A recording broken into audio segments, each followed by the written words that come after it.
Hey everyone, welcome back to the channel. In today's tutorial, I'll be showing you exactly how to copy a sheet in Smartsheet, whether you want to make a backup, create a slightly different version, or simply reuse a layout you love. By the end of this video, you'll know not just the step-by-step actions, but also what each choice means for your new sheet, so you can confidently create as many copies as you need. Let's jump right in. Picture this. You've put a lot of effort into building a Smartsheet that's really dialed in. Maybe it's a project tracker, an event schedule, or anything else you want to repurpose.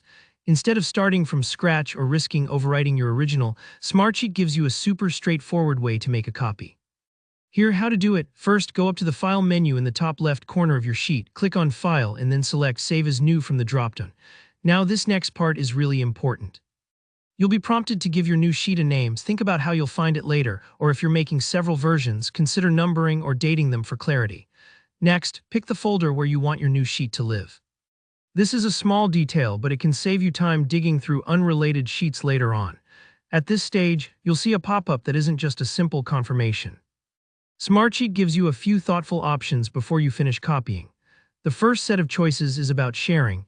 You can decide whether the same people who had access to your original sheet will also get access to the new copy.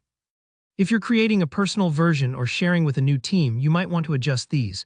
Don't worry if you're unsure, you can always tweak sharing settings later. The next section involves automated workflows and alerts. If your sheet uses any automation, like reminders or notifications that kick off when something changes, Smartsheet lets you decide if you want those to carry over. For example, maybe your initial sheet automatically notifies someone when a task is assigned. Ask yourself, do you want those automations copied exactly, or would you rather set up new ones specific for this version? Take a moment here. If you're not sure, it's usually safe to keep those settings, but you can always turn them off or adjust them after copying. You'll also see data and formatting options. This is where you control how much of the original comes with the new sheet.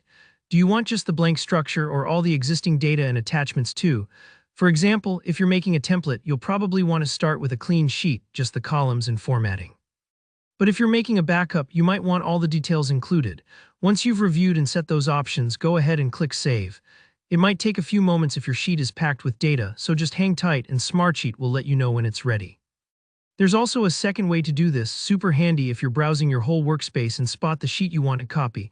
Just head over to the Browse panel on the left, find your sheet, then right-click on it. You'll see Save as New in the menu that pops up. Give it a click and you'll get that same options pop-up we just explored. Adjust your settings as needed, click Save, and just like that you have your duplicate. And there you have it. Copying a sheet in Smartsheet is quick and customizable, whether you use the File menu or right-click from the browser. I hope you found this walkthrough helpful. If something doesn't look quite the same on your screen, remember Smartsheet sometimes updates its look, but the core process stays the same. If you have any questions or if you hit a snag, just drop a comment below. I love helping out. Don't forget to give this video a thumbs up if it helped you out, and subscribe for more Smartsheet tutorials. Thanks for watching, and I'll see you in the next one.